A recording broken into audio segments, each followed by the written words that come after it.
या देवी सर्वभूतेषु शक्तिरूपेण संस्थिता नमस्तस्यै नमस्तस्यै नमस्तस्यै नमो नमः। आप सभी को शारदीय नवरात्रि की हार्दिक शुभकामनाएं। हर साल माँ दुर्गा को समर्पित पर्व नवरात्रि साल में 2 बार आती है। शारदीय नवरात्रि को बड़े नवरात्रों के तौर पर जाना जाता है। इस बार नवरात्रि का पावन त्योहार 3 अक्टूबर से शुरू हो रहा है, जो कि 12 अक्टूबर तक चलेगा। यह हिंदू धर्म के प्रमुख त्योहारों में से एक है, जिसमें माँ आदि शक्ति की उपासना की जाती है। माँ के भक्त चैत्र नवरात्रि में उनके 9 अलग अलग रूपों की आराधना करके व्रत रखते हैं। 9 दिनों तक चलने वाले इस पर्व में माँ दुर्गा के 9 रूपों की आराधना की जाती है। शास्त्रों में माँ दुर्गा को शक्ति की देवी बतलाया गया है, इसलिए इसे शक्ति की उपासना का पर्व भी कहा जाता है। नवरात्रों में 9 दिनों तक व्रत किए जाते हैं। एक मान्यता के अनुसार नवरात्र के व्रत रखने वालों को माँ दुर्गा का आशीर्वाद मिलता है और उनके सभी संकट माँ की कृपा से दूर हो जाते हैं। माता रानी उनकी सारी मनोकामनाएं पूर्ण करती हैं। शारदीय नवरात्रि के इस पावन अवसर पर नवरात्र व्रत की कथा को पढ़ना और सुनना बहुत ही अधिक शुभ माना जाता है। इस कथा को पढ़ने के बाद दुर्गा चालीसा और आरती भी पढ़नी चाहिए। चलिए इस कथा को सुनना प्रारंभ करते हैं। एक समय बृहस्पति जी ब्रह्मा जी से बोले, हे ब्राह्मण श्रेष्ठ, चैत्र व अश्विनी मास के शुक्ल पक्ष में नवरात्रा का व्रत और उत्सव क्यों किया जाता है? इस व्रत का क्या फल है? इसे किस प्रकार करना उचित है? पहले इस व्रत को किसने किया, सो विस्तार से कहने की कृपा करें। बृहस्पति जी का ऐसा प्रश्न सुन ब्रह्मा जी ने कहा, हे बृहस्पति, प्राणियों के हित की इच्छा से तुमने बहुत अच्छा प्रश्न किया है। जो मनुष्य मनोरथ पूर्ण करने वाली दुर्गा, महादेव, सूर्य और नारायण का ध्यान करते हैं, वे मनुष्य धन्य हैं। यह नवरात्रा व्रत संपूर्ण कामनाओं को पूर्ण करने वाला है। इसके करने से पुत्र की कामना करने वाले को पुत्र, धन की लालसा करने वाले को धन, विद्या की चाहना करने वाले को विद्या और सुख की इच्छा करने वाले को सुख प्राप्त होता है। इस व्रत को करने से रोगी मनुष्य को रोग दूर हो जाता है, मनुष्य की संपूर्ण विपत्तियां दूर हो जाती हैं और घर में समृद्धि की वृद्धि होती है।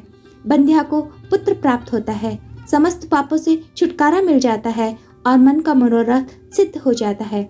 जो मनुष्य इस नवरात्र व्रत को नहीं करता, वह अनेक दुखों को भोगता है और कष्ट व रोग से पीड़ित हो अंगहीनता को प्राप्त होता है।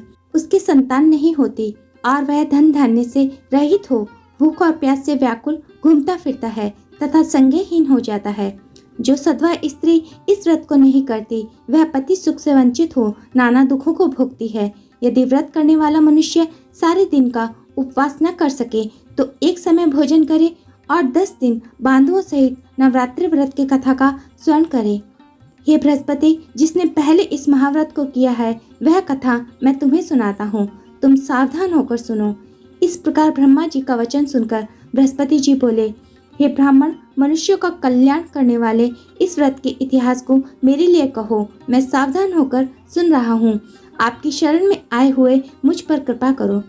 ब्रह्मा जी बोले, प्राचीन काल में मनोहर नगर में पीठत नाम का एक अनाथ ब्राह्मण रहता था। वह भगवती दुर्गा का भक्त था। उसके संपूर्ण सद्गुणों से युक्त सुमति नाम की एक अत्यंत सुंदरी कन्या उत्पन्न हुई। वह कन्या सुमति अपने पिता के घर बाल्यकाल में अपनी सहेलियों के साथ क्रीड़ा करती हुई इस प्रकार भरने लगी जैसे शुक्ल पक्ष में चंद्रमा की कला भरती है। उसका पिता प्रतिदिन जब दुर्गा की पूजा करके होम किया करता, वह उस समय नियम से वहां उपस्थित रहती। एक दिन सुमति अपनी सखियों के साथ खेल में लग गई और भगवती के पूजन में उपस्थित नहीं हुई। उसके पिता को पुत्री की ऐसी असावधानी देखकर क्रोध आया और वह पुत्री से कहने लगा, अरे दुष्ट पुत्री, आज तूने भगवती का पूजन नहीं किया, इस कारण मैं किसी कुष्ठ रोगी या दरिद्र मनुष्य के साथ तेरा विवाह करूंगा। पिता का ऐसा वचन सुन सुमति को बड़ा दुख हुआ और वह पिता से कहने लगी, हे पिता, मैं आपकी कन्या हूँ तथा सब तरह से आपके अधीन हूँ। जैसी आपकी इच्छा हो वैसा ही करो। राजा से, कुष्ठी से, दरिद्र से अथवा जिसके साथ चाहो मेरा विवाह कर दो, पर होगा वही जो मेरे भाग्य में लिखा है।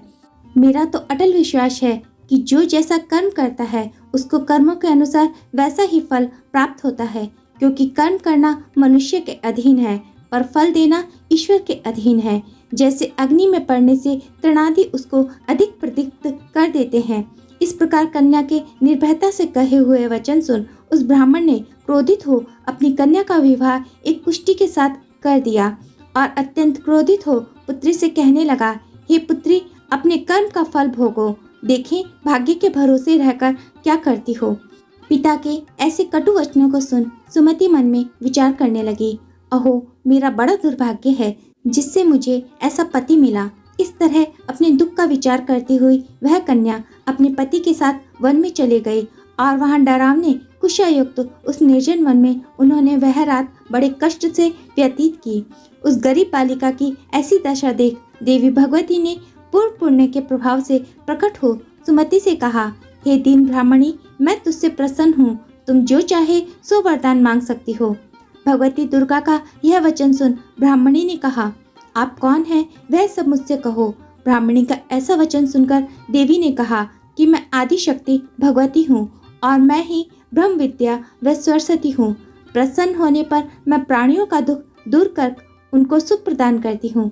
हे ब्राह्मणी, मैं तुझ पर तेरे पूर्व जन्म के पुण्य के प्रभाव से प्रसन्न हूँ। तुम्हारे पूर्व जन्म का वृतांत सुनाती हूँ, सुनो। तो पूर्व जन्म में निषाद यानी कि एक भील की स्त्री थी और अति प्रतिव्रता थी। एक दिन तेरे पति निषाद ने चोरी की। चोरी करने के कारण तुम दोनों को सिपाहियों ने पकड़ लिया और ले जाकर जेल खाने में कैद कर दिया। उन लोगों ने तुझको और तेरे पति को भोजन भी नहीं दिया। इस प्रकार नवरात्र के दिनों में तुमने न तो कुछ खाया और न ही जल पिया।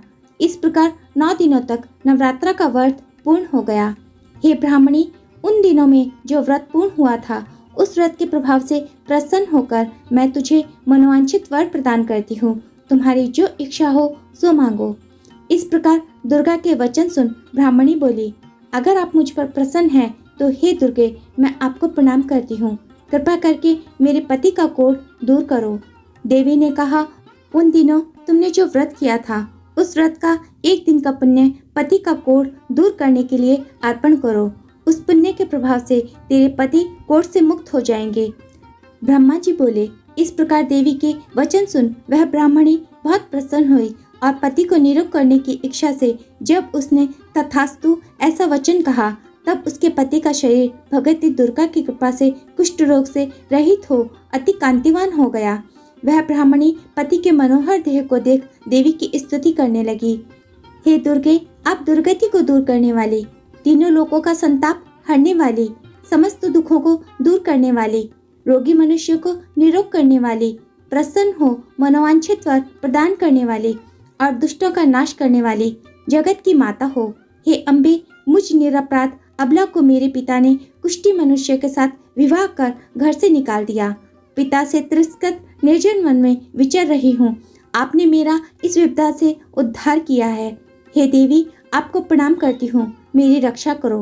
ब्रह्मा जी बोले, हे बृहस्पति, उस ब्राह्मणी की ऐसी स्तुति सुन देवी बहुत प्रसन्न हुई और ब्राह्मणी से कहा, हे ब्राह्मणी, तेरे उदाल्य नामक अति बुद्धिमान, धनवान, कीर्तिवान और जितेंद्रिय पुत्र शीघ्र उत्पन्न होगा। ऐसा वर प्रदान कर देवी ने ब्राह्मणी से फिर कहा कि हे ब्राह्मणी, और जो कुछ तेरी इच्छा हो वह मांग ले। भगवती दुर्गा का ऐसा वचन सुन सुमति ने कहा कि हे भगवती दुर्गे, अगर आप मुझ पर प्रसन्न हैं तो कृपा कर मुझे नवरात्र व्रत की विधि और उसके फल का विस्तार से वर्णन करें। इस प्रकार ब्राह्मणी के ऐसे वचन सुनकर भगवती दुर्गा ने कहा, हे ब्राह्मणी, मैं तुम्हें संपूर्ण पापों को दूर करने वाले नवरात्र व्रत की विधि बतलाती हूँ, जिसको सुनने से मोक्ष की प्राप्ति होती है। अश्विनी मास के शुक्ल पक्ष की प्रतिपदा से लेकर 9 दिन तक विधि पूर्वक व्रत करें। यदि दिन भर का व्रत न कर सकें तो एक समय भोजन करें। विद्वान ब्राह्मणों से पूछकर घट स्थापना करें और वाटिका बनाकर उसको प्रतिदिन जल से सींचे। महाकाली, महालक्ष्मी और महासरस्वती देवी की मूर्तियां स्थापित कर उनकी नित्य विधि सहित पूजा करें और पुष्पों से विधि पूर्वक अर्घ्य दें। बिजौरा के फल से अर्घ्य देने से रूप की प्राप्ति होती है। जायफल से अर्घ्य देने से कीर्ति, दाख से अर्घ्य देने से कार्य की सिद्धि होती है। आंवले से अर्घ्य देने से सुख की प्राप्ति और केले से अर्घ्य देने से आभूषणों की प्राप्ति होती है। इस प्रकार पुष्पों व फल से अर्घ्य देकर व्रत समाप्त होने पर 90वें दिन यथाविधि हवन करें। खांड, घी, गेहूं, शहद, जौ, तिल, बिल यानी कि बेलपत्र, नारियल, दाख और कदम आदि से हवन करें। गेहूं से होम करने से लक्ष्मी की प्राप्ति होती है। खीर एवं चंपा के पुष्पों से धन की और बेल पत्रों से तेज व सुख की प्राप्ति होती है। आंवले से कीर्ति की और केले से पुत्र की, कमल से राज सम्मान की और दाखों से संपदा की प्राप्ति होती है। खांड, घी, नारियल, शहद, जौ और तिल तथा फलों से होम करने से मनोवांछित वस्तु की प्राप्ति होती है। व्रत करने वाला मनुष्य इस विधि विधान से होम कर आचार्य को अत्यंत नम्रता के साथ प्रणाम करे और यज्ञ की सिद्धि के लिए उन्हें दक्षिणा भी प्रदान करे। इस प्रकार बताई हुई विधि के अनुसार जो व्यक्ति व्रत करता है उसके सब मनोरथ सिद्ध होते हैं। इसमें तनिक भी संदेह नहीं है। इन 9 दिनों में जो कुछ दान आदि किया जाता है उसका करोड़ों गुना फल प्राप्त होता है। इस नवरात्र व्रत करने से अश्वमेध यज्ञ के फल की प्राप्ति होती है। हे ब्राह्मणी, इस संपूर्ण कामनाओं को पूर्ण करने वाले उत्तम व्रत को तीर्थ, मंदिर अथवा घर में विधि के अनुसार पूर्ण करें। ब्रह्मा जी बोले, हे बृहस्पति, इस प्रकार ब्राह्मणी को व्रत की विधि और फल बतलाकर देवी अंतर्ध्यान हो गई। जो मनुष्य या स्त्री इस व्रत को भक्ति पूर्वक करता है वह इस लोक में सुख प्राप्त कर अंत में दुर्लभ मोक्ष को प्राप्त होता है। हे बृहस्पति, यह इस दुर्लभ व्रत का महाअमात्य है जो मैंने तुम्हें बतला दिया। यह सुन बृहस्पति जी आनंद से प्रफुल्लित हो ब्रह्मा जी से कहने लगे कि हे ब्रह्मन, आपने मुझ पर अति कृपा की जो मुझे इस नवरात्र व्रत का महाअमात्य सुनाया। ब्रह्मा जी बोले कि हे बृहस्पति, यह देवी भगवती संपूर्ण लोकों का पालन करने वाली है। इस महादेवी के प्रभाव को कौन जान सकता है। बोलो भगवती अम्बे मैया जगदम्बे मैया की जय। जय गिरिराज किशोरी अम्बे, शिव मुखचंद्र चकोरी अम्बे, मनोकामना पूर्ण कर दो, भक्त सदा सुख संपत्ति भर दो।